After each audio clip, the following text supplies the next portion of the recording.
Hello, Eric. I hear you. Can you hear me? You are on.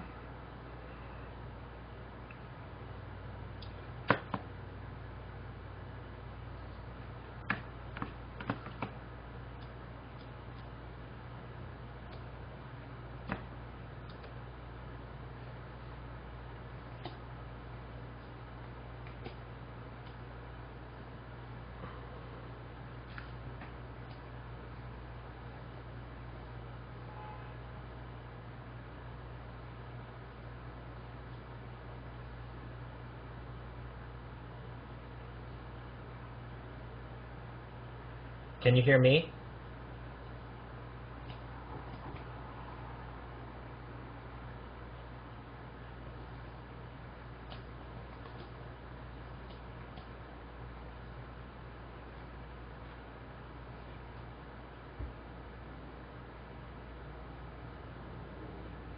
You can hear me now? Hello, Eric. Great. Okay, welcome. And I'm sorry we can't see you. I'm sorry that everybody cannot see you, but and I would like to see you. It's been a while since I've seen you. We had a kind of workshop here at my house with a bunch of us. I don't know how long ago it was now. Time just flies. So what would you like to communicate right away? What's burning thing on your mind related to everything that's going on?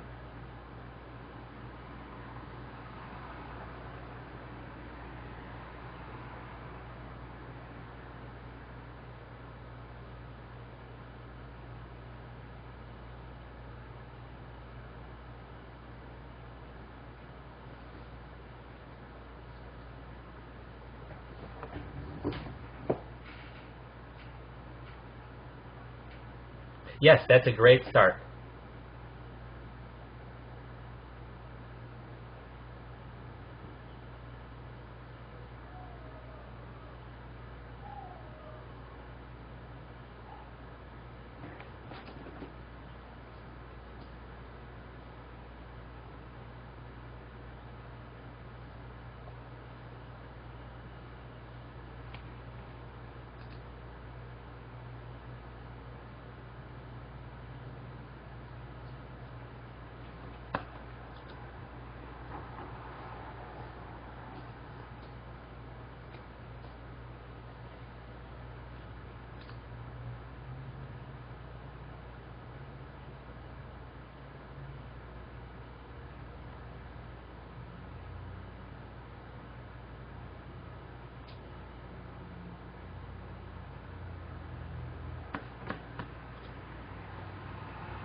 One of the questions that came up earlier, and I thought might wait till one of the more technical members of the group came up, was um, had to do with seeing this as let me just read the question to you. What support infrastructure does MetaCurrency Project provide those that want to develop a specific implementation in a closed virtual community?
So yes, I think that's a good way into that. I think Jay was hitting upon this in the chat room earlier when he was suggesting to in the conversation with Joe Solomon that moving away from the perspective of platform to the perspective of protocols, and that's what I'm hearing in what you're saying. And I know Jay is one of the strong members of your group in terms of he's right there among you. So it's not like he's an outsider to this.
So I'd like to bring in a few terms that I know that have been part of the language of the metacurrency group. You started using the term unenclosability. That's one of the beginning points of it. I think the notion of membranes and permeability and how groups might live in a more organic way. I think I'd love to hear you speaking a little bit about that, because I think that will be a great point of entry for a lot of people who may be coming from other parts of the open culture sphere, and the notion of unenclosability and its connection to the commons is certainly core to that. But the whole permeability and membranes of groups, I'd love you to riff on that for a little bit.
So going back a bit to the XGFL, I think that connects heavily to what we were talking about in terms of mapping earlier. And I don't know if you caught any of the earlier portions, but it's been a recurring theme from the beginning of the day to when Suresh came on and when Joe Solomon came on.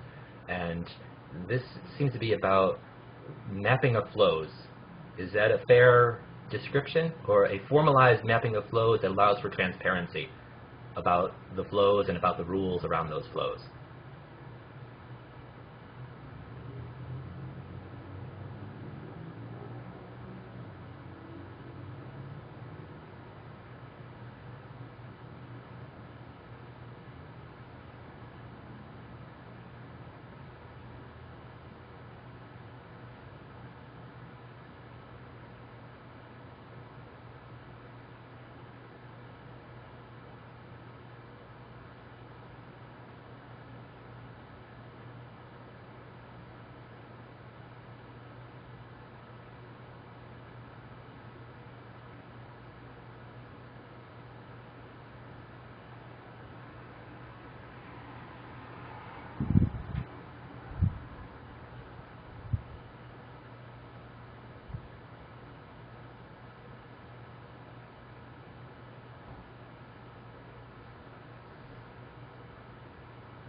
It's also the case, I think you stated, that what we are measuring is what we're paying attention to, and it's also about what we're valuing and how we value it. So we want to be more deliberate in regard to what we're going to pay attention to, what we draw attention to, and that's the major point, I think, in the metacurrency field.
So one of the questions that's come up is about trying to approach it through implementations or case studies.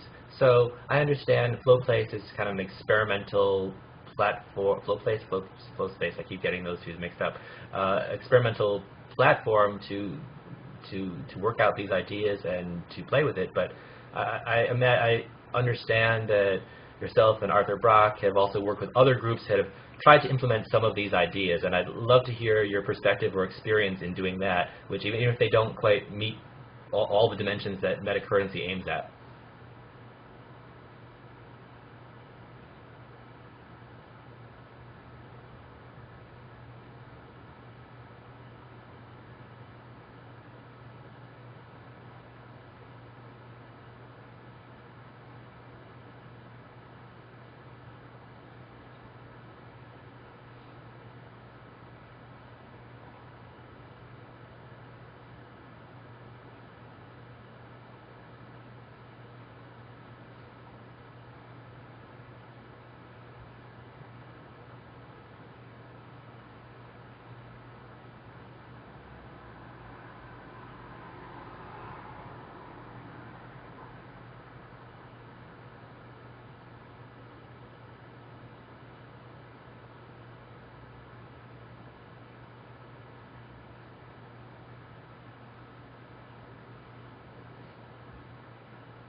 Well, perhaps we can cover some of that in the chat space. I think ideally we move more of this conversation into the chat. If others of the Metacurrency group want to take the mic, we'll certainly welcome them to the floor. One bit of common language that we share, I think probably both of us got it from Arthur Brock, is the upward spiral, and the film The Upward Spiral, and just maybe we can draw on that a little bit before we switch over to someone else or before we let you go.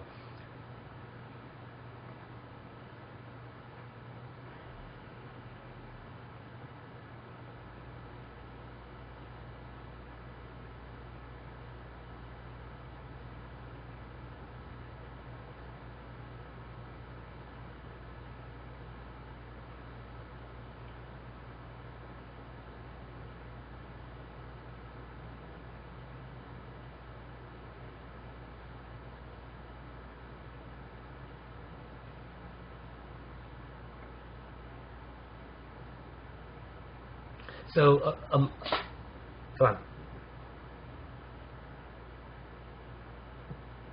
Yes, please.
So I think we're going to have Jay come on next, and I was just trying to...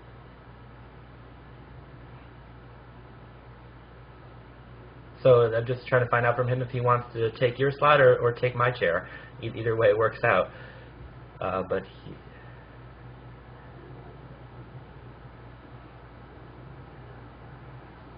we just have to know which one of us has to log out, and I'll then send him. Okay, so Eric, we'll need you to log out. Say goodbye. Goodbye, Gracie.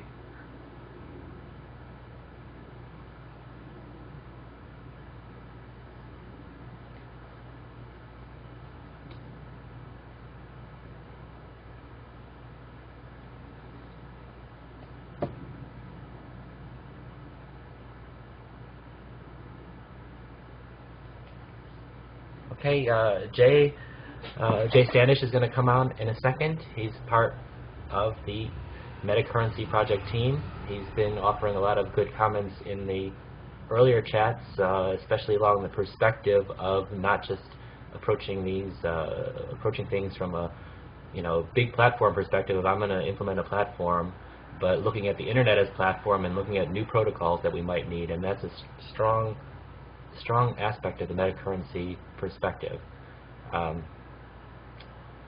Let me check how things are going in the chat, and hopefully Jay's working this out.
Eric, I hope you've actually logged out properly.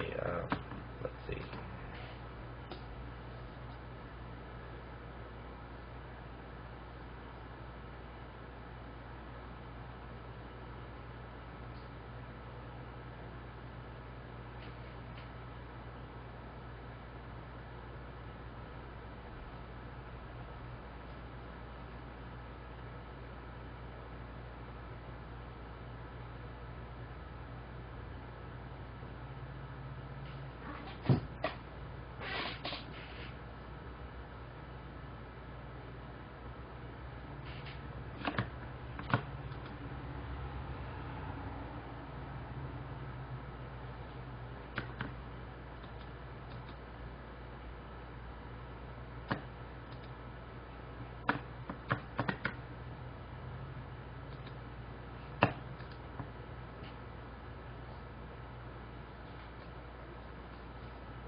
Site design issue. Always have a clear space where you can sign out or log out of some application or website.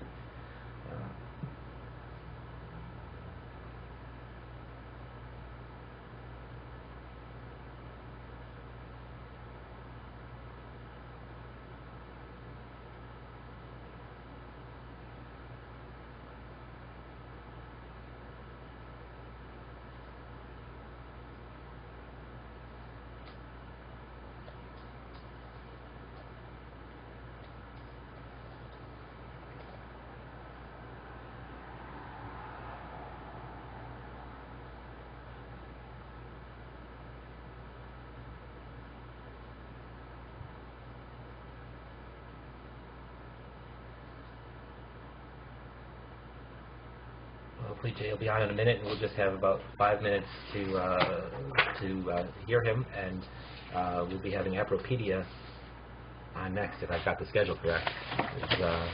Is that right? Someone in chat can confirm for me.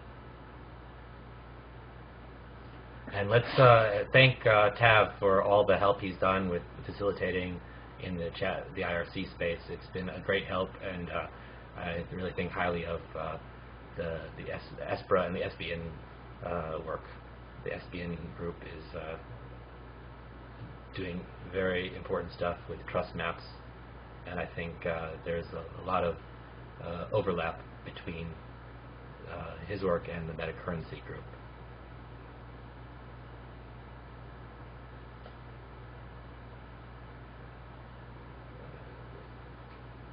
Jay, were you able to log in? Please signify on one of the channels so that I can.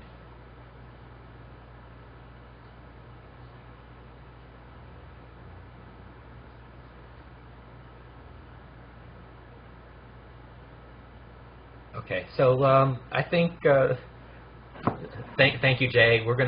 We have Appropedia in about 10 minutes, so I'm gonna sign off for 10 minutes, and you guys chat in the IRC, and we'll figure out what Appropedia is going to do next. Okay, but this conversation's not over, and it can continue in the Metacurrency chat room if you like. I think there's a lot of conversation happening there already. Okay. Let me say thank you to everyone who joined us from the Metacurrency project and everyone who stayed tuned for this session. All right, signing off.